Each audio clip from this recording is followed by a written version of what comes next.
오늘은 요한복음 12장의 말씀으로 진정한 찬송을 드리는 성탄절이라는 제목으로 함께 말씀을 나누도록 하겠습니다. 조금 낯서실 수도 있을 거예요. 왜냐하면 성탄절에 함께 나누는 본문으로 조금 어색한 성경이라고 생각될 수 있기 때문입니다.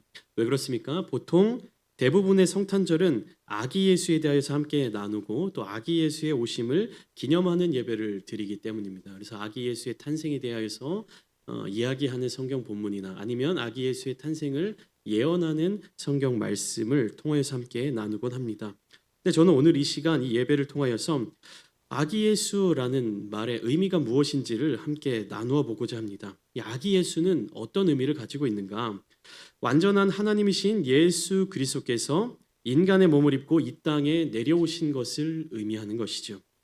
왜 완전하신 하나님께서 인간의 몸, 아기의 몸을 입고 이 땅에 오셔야만 했는가? 그 이유를 한번 깊게 묵상해 보고자 합니다. 간단하게만 얘기해서 하나님이신 예수님께서 인간의 몸을 입으신 이유는 무엇입니까? 보혈의 은혜, 대속의 은혜를 베풀어 주시기 위하여서 인간의 몸을 입으신 것입니다. 하나님의 형상 그대로 계시면 어떻습니까? 피를 흘리실 수가 없기 때문에 하나님이신 그 하나님의 거룩하신 몸이라고 표현하기도 좀 그렇지만 하나님의 거룩하신 몸으로는 이 땅에서의 고난과 고통과 아픔과 보혈을 흘리실 수 없기 때문입니다. 예수님은요 바로 그러한 분명한 사명을 가지고 이 땅에 오셨습니다. 그러니까 자기 몸을 내어드리기 위하여서 이 땅에 오셨다라는 이야기죠. 에베소서 5장 2절 말씀은 이렇게 고백하고 있습니다. 그리스도께서 너희를 사랑하신 것 같이 너희도 사랑 가운데에서 행하라. 그는 우리를 위하여 자신을 버리사 향기로운 제물과 희생 제물로 하나님께 드리셨느니라. 참 아이러니한 일이죠. 자기 몸을 버리기 위해서, 자기 몸을 대속의 제물로 주시기 위해서 인간의 몸을 입고 이 땅에 오셨다라는 사실입니다. 우리는 이 사실을 반드시 기억해야 합니다. 그런데 더불어 우리가 기억해야 하는 것은요. 예수님은 인간의 몸을 입고 오셨지만 여전히 분명히 하나님이시다라는 사실입니다. 우리가 때때로 예수 그리스도의 성육신을 강조하다 보니까요. 그 하나님께서 하나님이시다라는 사실을 잊어버립니다. 우리가 성부 하나님, 아버지 하나님 이야기하죠. 그리고 성령님, 성령 하나님이라고 이야기를 하죠. 근데 우리가 성자 하나님에 대해서 이야기할 때는 어떻게 얘기합니까? 예수님이라고 예수 그리스도라는 이 땅에서 불린 그 이름을 통하여서 하나님을 부르기 때문에 성자 하나님에 대해서는요 하나님이라는 개념을 잊어버릴 때가 많이 있습니다. 그러나 예수님은요 분명히 하나님이십니다. 그리고 하나님 나라에 속한 우리 하나님의 백성들은 그 하나님을 찬송해야 합니다. 이사야 43장 21절에는 이렇게 기록하고 있습니다. 이 백성은 내가 나를 위하여 지었나니 나를 찬송하게 하려 함이니라. 우리는요 하나님을 찬송해야 합니다. 성부 하나님도 찬송해야 되고요. 성자 하나님도 찬송해야 되고 성령 하나님을 통해서 함께 찬송을 나누어야 하는 존재들이라는 사실입니다. 요한계시록 5장 12절에서는요 더 분명하게 이렇게 이야기합니다. 큰 음성으로 이르되 죽임을 당하신 어린 양은 능력과 부와 지혜와 힘과 존귀와 영광과 찬송을 받으시기에 합당하도다 하더라. 우리는요 예수님을 찬양해야 합니다. 예수님을 찬송해야 합니다. 오늘 본문 말씀을 보면요 여러 사람들이 등장하고 있습니다. 그리고 수많은 사람들이 예수님을 향하여서 어떠한 태도를 가지고 있는지, 어떠한 자세를 가지고 있는지를 성경이 구체적으로 이야기해주고 있습니다. 먼저 12절, 13절 오늘 본문의 마지막 절인데요. 12절과 13절을 보면 예수님께서 예루살렘으로 입성하실 때 많은 사람들이 종려나무 가지를 들고 예수님을 찬송하는 모습을 보고 있습니다. 그들이 외친 말은 이렇습니다. 호산나 찬송하리로다 주의 이름으로 오시는 이 곧 이스라엘의 왕이시여 이렇게 찬송하고 있습니다. 어떻습니까? 사람들이 직접적으로 이야기를 하고 있는 거예요. 찬송하리로다. 무슨 말입니까? 예수를 찬송하라. 예수를 찬양해라. 이렇게 이야기를 하고 있는 것입니다. 그런데요. 여러분 잘 들으세요. 이 장면은 사실 사람들이 예수님을 그러니까 사람들이 예수를 찬송했다기보다는 예수님께서 사람들에게 찬송을 받으시는 모습입니다. 사람들이 예수님을 찬송하는 모습이 아니라 예수님이 사람들에게 찬송을 받으시는 모습이다라고 표현을 하고 싶습니다. 근데 이게 똑같은 말 같아 보이죠. 사람들이 찬송하니까 예수님께서 찬송을 받으시는 거 아니야? 그러니까 사람들이 예수님을 찬송하는 모습, 예수님께서 사람들에게 찬송을 받으시는 모습, 똑같아 보이지만 저는요, 아주 작은 부분에서 나타나는 그 차이를 여러분들께 설명을 드리려고 합니다. 그러니까 왜 사람들이 예수님을 찬송하는 것이 아니라 예수님께서 찬송을 받으시는 것이라고 표현을 했냐 하면, 이 예수님 앞에 찬송하리로다 소리치는 이 사람들은요, 예수님을 찬양해야 하는, 예수님을 찬송해야 하는 그 이유를 제대로 깨닫지 못하고 있었기 때문입니다. 왜 예수님을 찬송해야 하는지, 왜 예수님께 찬양과 영광을 올려드려야 되는지를 알지 못한 채 겉으로 드러나 보이는 모습 속에서 예수님을 높이고 있는 거예요. 이 사람들이 예수님을 찬송한 이유는 무엇입니까? 요한복음 12장 18절 말씀, 이 이후의 말씀에 의하면 예수님께서 표적을 행하시는 것 때문입니다. 이 무리들이 예수님을 맞이하면서 예수님을 찬송하는 이유를 성경은 뭐라고 얘기하냐면 표적 행하심을 들었기 때문이다. 그러니까 기적과 이적을 베풀어 주셨기 때문이다라는 이유 때문이었습니다. 그러나 오늘 우리는요, 예수님께서 찬송을 받으셔야 하는 이유가 무엇인지를 정확하게 알고 온 마음을 다해서 찬양해야 합니다. 요한복음 12장에 나타나는 이 유대인의 큰 무리들은요, 무엇을 위해서 예수님을 찬송했냐 하면 자기 자신을 위해서 예수님을 찬송한 겁니다. 나의 구원을 위해서, 예수님이 베풀어 주신 그 기적, 예수님이 베풀어 주신 그 표적, 예수님이 행하신 그 이적이 나에게도 있기를 바라는 마음으로 예수님을 찬송한 겁니다. 내가 지금 억눌려 있던 이 상황, 어려운 이 상황을 해결해주고 저 예수님을 통해서 내가 무엇인가 유익을 얻을 수 있겠다라는 그 소망의 마음을 가지고 예수님을 찬양한 것이에요. 그러나 우리는 어떻게 예수님을 찬양해야 합니까?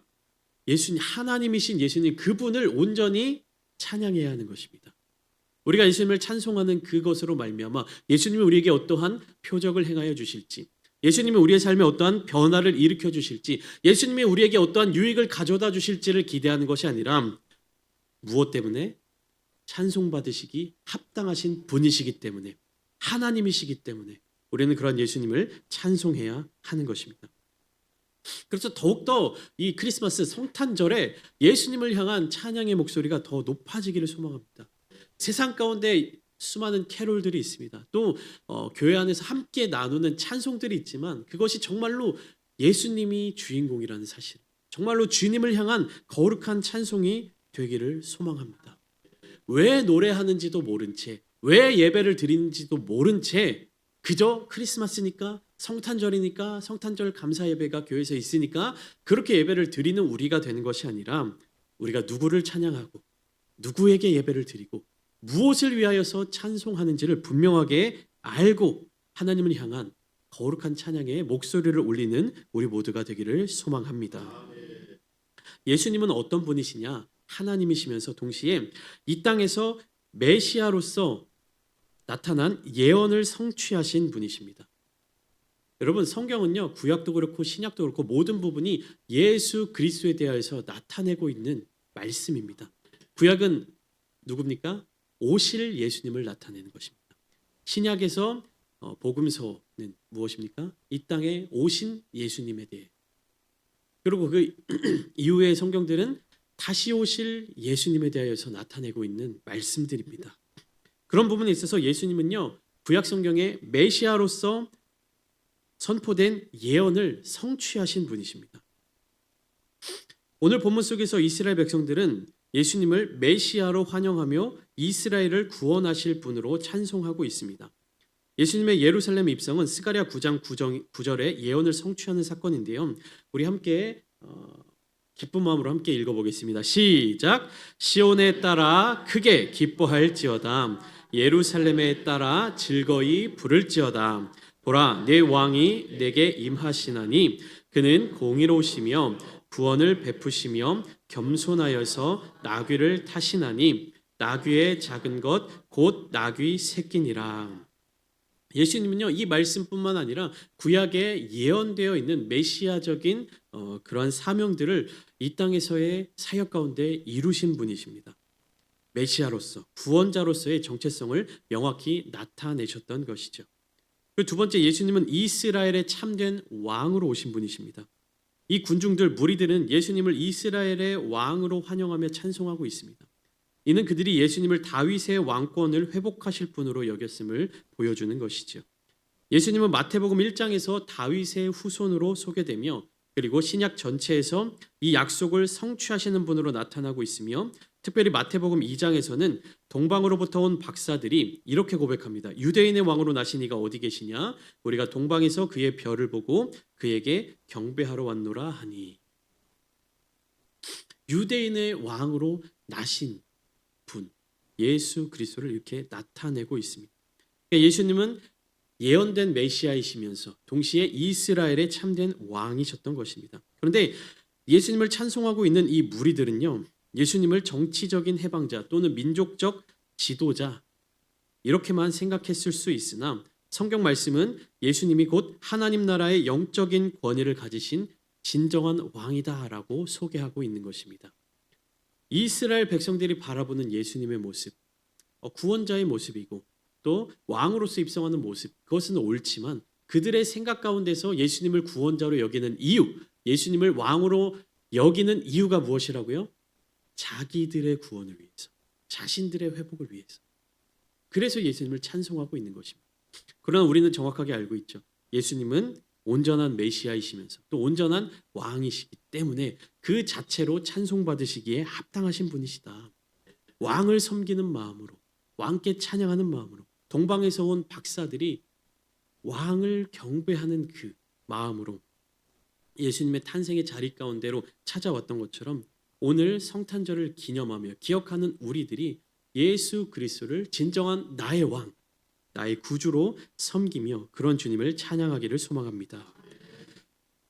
예수님은 죄와 죽음을 이기실 분이십니다. 이 땅에서의 왕들, 이 땅에서 살아가는 지도자들이 이룰 수 없는 부분을 예수님께서는 이루신 것이에요. 단순히 이스라엘을 로마의 통치에서 해방시키는 정치적인 왕, 죄와 정치적인 그런 왕이 아니라 죄와 죽음을 이기시는 구원자이시다라는 사실을 우리는 믿어야 하는 것입니다. 이것은 바로 이어지는 예수님의 죽음과 부활의 말씀을 통해서 드러나고 있습니다. 요한복음 12장에 통해서 사람들이 호산나 다윗의 자손이여 찬송하리로다, 이 찬송의 뒤를 이어서 예수님께서는 뭐라고 말씀하시냐면 인자가 영광을 얻을 때가 왔도다, 내가 십자가에 달려 죽임을 당할 그때가 왔도다라고 말씀하시는 것입니다. 왕으로 오시는 예수님께서 반드시 이루어야 할 그 일이 있는데 그것이 무엇이라는 말씀입니까? 십자가에 달리신. 그리고 그것은 비참한 죽음이 아니라 영광을 얻는 것이다 라고 주님은 말씀하시는 것입니다. 나의 영광만을 위한 것이 아니라 누구의 영광을 위해서? 하나님의 영광을 위해서. 우리는 그것을 찬송해야 합니다. 예수 그리스도를 찬송해야 되고 우리의 구원을 이루신 하나님 아버지를 찬송해야 하는 것입니다. 이 찬송은 예수님의 궁극적인 구원 사역, 십자가와 부활과 연결되며 온 인류를 죄에서 구원하실 분으로 찬송받으실 이유를 제시하고 있는 것입니다. 우리가 무엇인가 회복되고 우리가 무엇인가를 얻는 것, 그 이전에 가장 먼저 우리의 삶에 있어서 예수 그리스도를 통해서 변화되는 것이 무엇이냐면요, 우리가 구원받지 못할 자에서, 구원받을 자격 없는 자에서 구원 얻은 자로 변화되었다는 사실입니다. 예수님께서는 그 변화를 위하여서 이 땅에 오신 것이, 그리고 예수님은 그 삶을 통해서 하나님의 영광을 드러내셨습니다. 예수님께서는 그 자신이 먼저 하나님을 찬송하셨습니다. 하나님께 찬양을 돌리셨고요, 하나님 아버지의 영광을 드러내시는 분이 되셨습니다. 예수님은 그 자신의 삶과 사역들을 통하여서 하나님 아버지의 사랑과 구원의 계획을 나타내신 것입니다. 이것은 바로 우리들이 예수님을 찬송해야 되는 근본적인 이유입니다. 그러나 오늘날 안타깝게도 많은 사람들, 그리고 이 성경 속에 나타나 있는 이스라엘 무리들은 이러한 근본적인 이유를 모른 채 자신들을 위하여 예수 그리스도를 찬송하고 있는 것입니다. 왜 이 주님을 찬양해야 하는지, 왜 주님께 영광을 올려드려야 되는지, 왜 주님을 통하여서 하나님 아버지께까지 나아가며 찬양해야 되는지를 깨닫지 못하고 있었던 것입니다. 이러한 무리들과는 대조적으로 나사로의 누이 마리아는 이 하나님이신 성자 하나님이신 예수 그리스도를 진정으로 사랑하고 예배했다는 사실을 우리는 알 수 있는 것입니다. 마리아는 어떤 사람이었습니까? 예수님께서 그의 오라비인 나사로를 부활시키신 사건을 통하여서 예수님이 생명의 주관자이심을 체험한 여인이었습니다. 그래서 그녀는 예수님께서 단순한 선지자가 아니라 하나님의 아들, 구원자, 메시아라는 사실을 깨닫고 깊은 사랑과 존경으로 향유를 부었습니다. 마리아는요, 하나님을 사랑하는 마음으로 모든 것을 드리는 헌신의 본보기를 오늘 본문을 통해서 보여주고 있는 것입니다.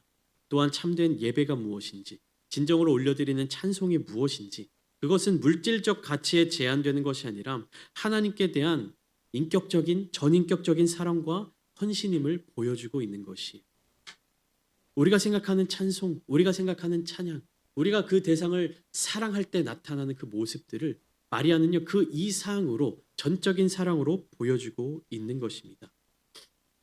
오늘 본문 2절을 보면 거기서 예수를 위하여 잔치가 벌어졌다라고 성경은 설명하고 있습니다. 근데 그 자리에 수많은 사람들이 함께 모여 있었는데 각각 그 잔치 자리 가운데서 자기의 역할에 몰두해 있는 것을 볼 수 있어요. 마르다는 일을 하고 나사로는 예수와 함께 앉은 자 중에 있었고, 거기에 모여 있는 수많은 사람들이 각각 자기가 생각하는, 자기가 지금 취해야 하는 어떤 일들에 대해서 행하고 있는 모습을 볼 수 있는 것입니다. 그런데 마리아는 그 자리 가운데 예수님께서 그 집에 들어오신 그 순간에 무엇을 행합니까? 지극히 비싼 향유, 곧 순전한 나드 한 근을 가져다가 예수님의 발에 부었습니다. 예수님의 발에 순전한 향유를 부어드렸다라는 것입니다. 여러분, 마리아의 이 행동은요, 그 주변에 있던 사람들, 특별히 가룟 유다의 눈에는요 전혀 이해가 되지 않는 행동이었습니다. 가룟 유다는 마리아의 이 행동을 어떻게 생각했냐면, 왜 이 비싼 것을 버리느냐, 낭비하느냐, 이렇게 생각을 했습니다. 왜 그렇습니까? 향유는 어떨 때 쓰는 것입니까? 굉장히 비싸고 고급진 물질입니다. 그래서 보통 그때 당시에 여인들이 결혼지 참금으로 결혼할 때까지 이렇게 보관해두고 굉장히 보물처럼 여기던 것입니다. 조금만, 한 방울, 몇 방울씩만 이렇게 떨어뜨려도요, 그 향이 굉장히 풍성해지고 풍부해지고, 그리고 자기 자신을 위하여서 쓸 수 있는, 어찌 보면 뭐 화장품이나 뭐 향수와도 같은 그러한 고급 어떤 물질인데, 그것을 지금 마리아는 어떻게 한 겁니까? 예수님의 발에 다 부어버린 것입니다. 예수님의 뭐 몸에 부어드린 것도 아니고 어디에요? 발에 부어드렸다라는 것입니다. 사람들은 마리아의 이 태도, 마리아의 이 행동에 대해서 이해하지 못했습니다. 그러나 마리아의 이 귀한 행동을 이해하고 그 마음을 받아주신 분이 계십니다. 누구십니까? 예수님. 예수님은 아시는 거예요. 나를 예배하는, 나를 사랑하는, 나를 찬송하는 자가 누구인지. 그래서 그 주님께 영광을 돌리기 위해서, 주님께 경배를 돌리기 위해서, 주님을 찬송하기 위하여서 이 여인이 무엇을 행하였는지 그 진심을 주님께서는 아셨던 것입니다. 겉으로 드러나는 모습, 그냥 마리아가 값비싼 향유를 주님께 부어드렸다, 그러니까 비싼 것을 주님께 드렸다라는 그런 단순한 해석이 아니라 마리아는 그 온전한 마음을 주님께 드린 것입니다. 마리아의 찬양, 마리아의 경배에는요, 주님을 향한 온전한 사랑이 담겨져 있었다라는 것입니다. 요한복음 4장 24절 말씀처럼 하나님은 영이시니 예배하는 자가 영과 진리로 예배할지니라. 마리아의 이 향유를 붓는 행위는요, 영과 진리로 예배하는 예배자의 모습이었습니다. 그리고 또한 마리아의 향유는 예수님이 구원 사역을 완성하시기 위하여서 죽음을 맞이하실 것을 상징적으로 보여주는 것입니다. 그리고 그 죽음은 은혜가 가득한 사랑임을 알려주는 것이에요. 예수님이 왜 죽으셔야 하는지, 왜 예수님께서 그 죽음을 감당하셔야 되는지 마리아는 알고 있었던 것입니다. 여러분, 우리가 크리스마스 성탄절을 기념하는 이유, 아기 예수의 탄생을 기념한다라고 말씀드렸죠. 아기 예수, 그러니까 예수님께서 아기의 몸을 입고 이 땅에 오신 이유가 무엇입니까? 사명이 무엇입니까? 십자가에 달리시기 위해서. 그 십자가 사명을 위하여서. 근데 우리가 예수님의 십자가에 대해서 이야기를 할 때 나 중심적으로 생각을 할 때가 많아요. 무엇입니까? 예수님이 나의 죄를 대신 지시기 위해서. 여러분, 이 대속의 은혜를요, 우리는 너무 가볍게 생각합니다. 수요일마다 우리가 레위기를 나누고 있지만 대속, 제사, 나의 죄를 씻는 것, 나의 죄를 덮는 것, 나의 죄를 없이 하는 것에 대해서 우리는 너무나도 쉽게 생각합니다. 예수님을 믿는다고 고백하면 되겠지. 예수님께 우리가 그냥 입술로 회개하면 되겠지. 회개가 무엇인지도 모른 채 내가 저지른 죄, 나의 그러한 모습들을 예수님 용서해 주세요. 예수님 십자가에 내 죄를 위해서 달려 죽으셨습니다라는 고백으로 해결하려고 하는 것입니다. 예수님이 어떠한 마음으로 십자가를 지셨는지, 예수님이 십자가를 지시기 위해서 이 땅에서 어떠한 삶을 살아내셨는지, 아기의 몸을 입고 오신 예수님께서 그 십자가를 지시기 위해서 어떠한 삶으로 성장하셨는지 그것을 이해하지 못한 채, 알려고 하지 않은 채 그저 입술로만 예수님은 우리의 죄를 대신 지시고 십자가에 달려 죽임을 당하셨습니다 라고만 고백하고 있는 것이에요. 여러분, 우리의 입술의 고백 가운데 진정한 주님을 향한 사랑이 있어야 합니다. 진정한 주님의 그 은혜를 깨닫는 고백이 있어야 되는 것이에요. 말로만 반복하는 고백, 입술로만 이야기하는 예수 그리스도의 죽음은요, 그 은혜를 너무 하찮은 것으로 만들어버리는 것입니다. 이사야 53장 5절 말씀처럼 그가 찔림은 우리의 허물 때문이요 그가 상함은 우리의 죄악 때문이다. 이 고백이 우리 입술을 통해서 나올 때 우리의 허물이 무엇인지를 바라보아야 한다는 것입니다. 우리의 죄악이 무엇인지를 깨달아야 하는 것입니다. 우리는 우리 자신에게 너무 너그럽습니다. 너무 자비롭습니다. 나의 잘못, 나의 허물, 내가 이웃을 미워하고 내가 내 친구를 미워하고 사랑하지 못한 것에 대해서 너무 가볍게 여깁니다. 별거 아닌 것처럼 여깁니다. 여러분, 죽기까지 사랑해야 합니다. 하나님을 사랑하는 것 같이 하나님을 가장 사랑하고 이웃을 사랑해야 하는 것입니다. 예수님이 우리를 사랑해 주셨던 것처럼. 근데 우리는 이웃을 사랑하지 않을 때 저 사람이 나에게 있어서 미움받을 행동을 했기 때문에 내가 미워할 수밖에 없어. 저 사람은 행동이 저렇기 때문에 내가 사랑할 수가 없어. 저 사람은 내가 이해할 수 없기 때문에 저 사람과는 친밀한 교제를 나눌 수가 없어. 우리는 우리의 죄악에 대해서 너무나도 가볍게 이야기합니다. 여러분, 하나님을 찬송하는 우리는요, 예수 그리스도께 영광을 돌리는 우리는요, 우리의 허물이 예수님께서 대신 지신 우리의 죄악이 얼마나 처참한 것인지, 얼마나 악한 것인지를 깨달아야 하는 것입니다.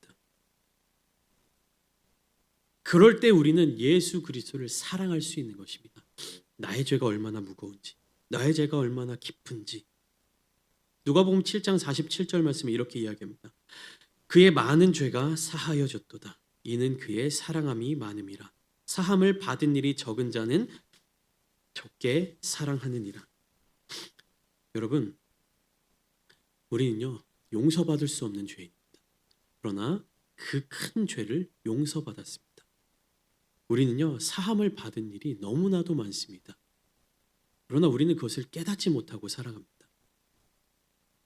마리아가 예수님의 발에 지극히 비싼 향유를 부은 이유는 단순히 외적인 행위가 아니라 예수님을 향한 깊은 사랑, 그리고 감사, 헌신, 예수님의 죽음을 준비하는, 또한 부활을 준비하는 상징적인 행동이었습니다. 이 사건은 예배의 헌신의 본질이 무엇인지, 그리고 예수님의 희생이 인류 구원을 위해 얼마나 중요한지를 성경적으로 깊이 보여주고 있는 것이에요. 많은 사람들이 나와서 호산나 찬송하리로다, 예수님을 향해서 환호하고 예수님의 이름을 높이고 다윗의 자손이여 우리를 구원하소서 외치는 것이 진정한 찬송이 아니라 마리아처럼 자기가 가진 가장 귀한 것, 그 향유 옥합을 깨트려서 주님의 발에 붓는 것, 내가 누구인지, 예수님께서 누구신지 그것을 진정으로 아는 모습, 그것이 참된 예배가 된 줄 믿습니다. 오늘 이 시간 주님께 진정한 찬송을 올려드리기를 소망합니다. 아기 예수로 오신 하나님, 그 성자 하나님 되신 예수 그리스도를 진정으로 찬양하는 이 시간 되기를 소망합니다. 이 땅에 오신 것을 기념하는 오늘 온전히 예수 그리스도를 바라보십시오. 온전히 주님만을 찬양하십시오. 그리고 깊게 주님을 사랑하십시오. 주님을 기억하면서 주님을 사랑하면서 주님과 함께 동행하는 오늘 이 시간 또한 매일매일의 삶의 자리가 되시기를 예수님의 이름으로 축원합니다.